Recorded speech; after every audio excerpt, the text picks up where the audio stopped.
وردار جواتا آسای شهر ماکورسان پیشوازی فرانسوا فیلون سرک وزیر بر فرانسای و شاندکه پیرکر. لە دیدارێکدا سەرەتا سەرۆکوەزیرانی پێشووی فەڕەنسا سوپاسی مەسرور بارزانی کرد بۆ ڕەخساندنیە و دیدارە و نیگەرانی خۆشی پیشاندا بەرامبەر بارودۆخەکە.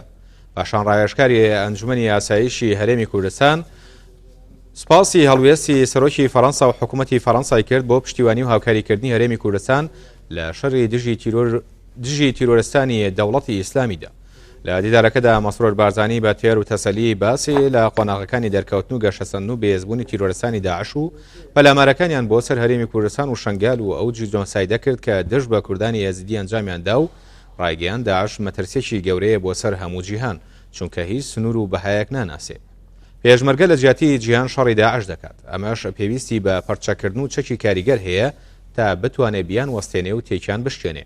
هاوکات ئاماژەی بەو ڕێگریانەدا کە حکوومەتی کاربەڕێکەری مالیکی لە بەغدا بۆ هاوکاریە سەربازیەکان دروستی دەکات کە وڵاتان بۆ هەرێمی کوردستانی دەنێرن. باسکردن لە کاریگەری ئەو ژمارە زۆرەی ئاوارەکان لە هەرێمی کوردستان و چۆنەتی گەڕانەوەیان بۆ زیادی خۆیان تەوەرێکی دیکەی دیدارەکە بوو. لە تەوەرێکی دیکەدا مەسرور بارزانی باسی لە پێکهێنانی حکوومەتی نوێ و کێشەکانی عێراق و نەبوونی متمانە لە نێوان پێکهاتەکان و چۆنەتی چارەسەرکردنیان لەسەر بنەمای کۆنفیدراڵی کردو ڕایگەیان پێویستە کۆمەڵگەی نێودەوڵەتی جەخت لەسەر دووبارەکردنەوەی هەڵەکانی ڕابردوو نەکات.